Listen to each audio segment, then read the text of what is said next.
Hello and welcome to another edition of Out and About. This week I'm standing on the platform of the old Central Station here in Loughborough. This station was first opened in 1899 and was last used by British Rail in 1967. And since then, of course, it's been restored by an organisation called the Mainline Steam Trust. Now, I don't know very much about steam trains. In fact, I don't know anything. But I thought it'd be a good idea to come down here nice and early in the morning and capture a day in the life of a steam train. So let's see if we can find somebody who'll answer a few questions.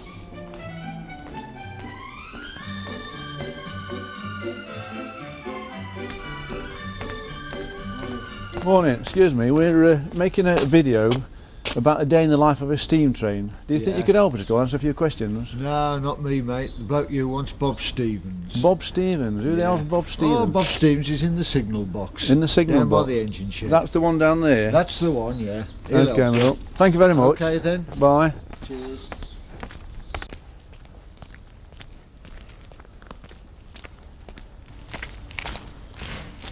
Excuse me, but where do you think you're going? Oh, I'm looking for Bob Stevens. Oh, today's your lucky day. You've found him. Can I come up and have a word with you? Yes, you can. Go up the stairs.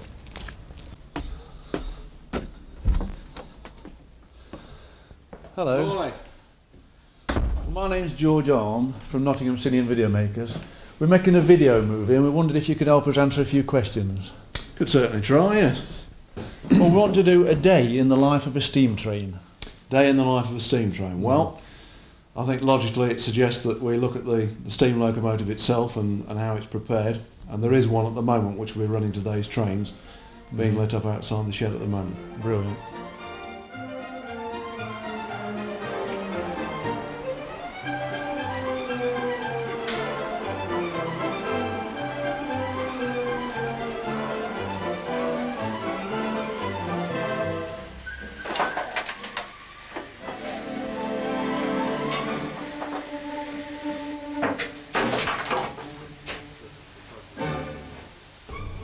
When they actually make the fire in these things, do they use paper and sticks and a match like you would imagine? It's really just like a big version of a domestic fire, George, yes. Really? We've got some waste timber and broken pallets and things like that, and you get a small fire going with those, and you gradually build it up, and you build the heat up in the firebox, and then you start adding coal.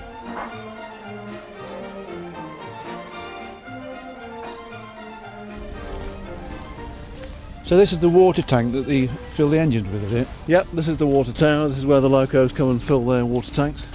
And underneath it you've got a thing called a fire devil, which is like a small fire, a small boiler, and you know, you've got coal here, and you light a fire in winter to prevent the water tank freezing up. You've got heat going up there, and that prevents us all getting frozen up.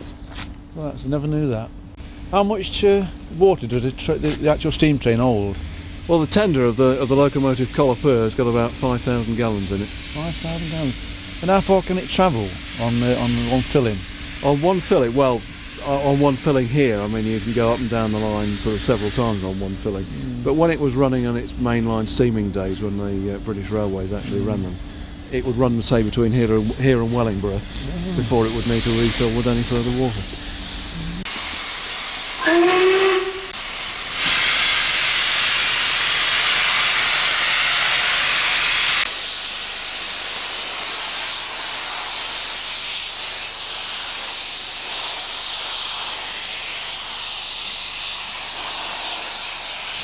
Who actually owns this engine? Colliper is owned by the 7029 Cluncastle Trust, who are based in Birmingham. She is 65 feet long and has driving wheels of 6 foot 9 inches diameter. Her 3 cylinders measure 17 inches bore by 26 inches stroke, and she's got a working boiler pressure of 225 pounds per square inch. Together this produce a tractive effort or pulling power of some 26,600 pounds. Her tender carries 9 tons of coal and 4,000 gallons of water. She was built at Crewe in 1934 to a design by Sir William Stanley, so she's actually getting to be quite an elderly lady.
Why is it sometimes, you know, you see a lot of steam and smoke, and then other times there's hardly any as it's cruising along? Well, why is that? Well, when the locomotive is working hard and it's consuming steam, it's exhausted out through the chimney. So in other words, the throttle is open, if you like, you put it like a car works. And at other times when it's beginning to slow down or whether it's absolutely cruising, then the driver will shut the regulator and it's not using steam. It's as simple as that. On the footplate, there's always two people in there driving. That's right. Do you have to have two, or could one just handle it? No, you've got to have two, because you've got one man who's acting as the fireman. He's looking after the state of the fire and how the water's going into the boiler and how the thing's steaming. And the driver's responsibility is the control of the locomotive and train. Oh, I see. So you've got to have two. Is there any chance of me getting a ride on the footplate later on?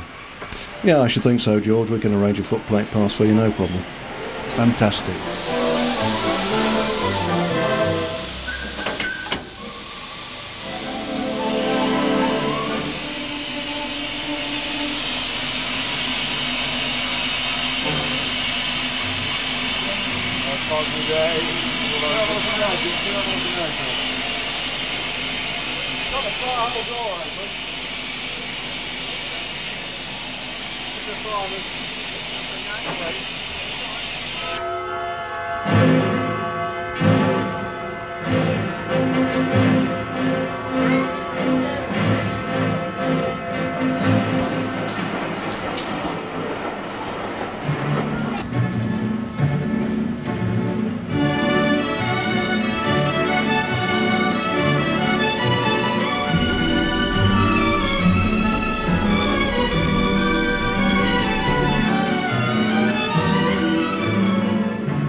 Then, are you the one with the tender behind? Not quite. How much coal does it hold? Do you know? 5 tons. 5 tons. 4,000 gallons of water. And how far can it travel? You know, with the coal you've got and the water you've got? On the main line they used to do about 100 miles. Really?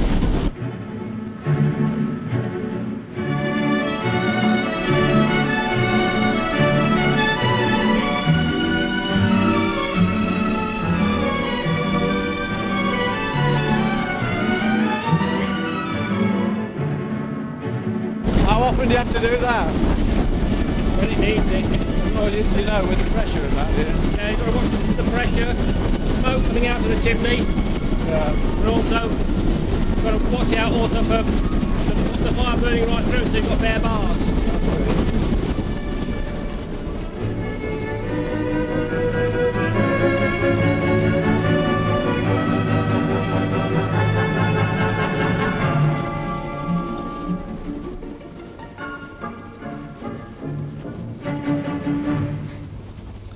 Why is it, when the train starts off, sometimes the wheels spin like mad all of a sudden? They seem to go mad all of a sudden, don't they? Yeah, it can happen sometimes if the driver is a bit heavy-handed once he's released the brakes, and if the rails are a bit slippery, and once the power's transmitted, the steam is actually doing its work, then you can get spinning wheels. But in theory, the driver should be able to prevent that happening by closing the regulator and applying the sanders. Bob, I see you've not got a turntable, have you? No, so we what's haven't. actually happening now? So the engine has run round, and it's going to couple onto the coaches here, and it'll run back to Loughborough Tender first. Oh, I see. Oh.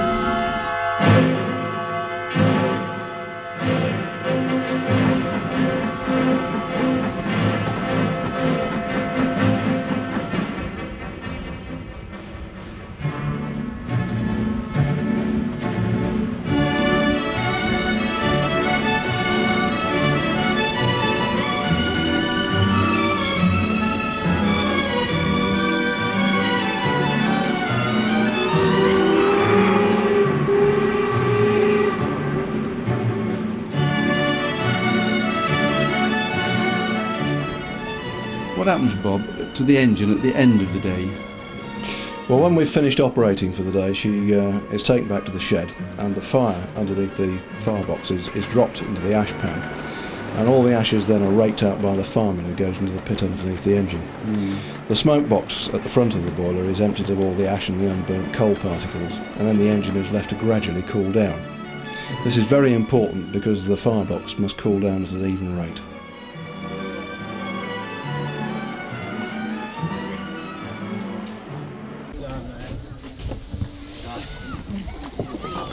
Well, here we are back in Loughborough after a nice trip to Leicester, and dead on time, as I might say. That's a bit of good doing. So that's it, an enjoyable day on the railway.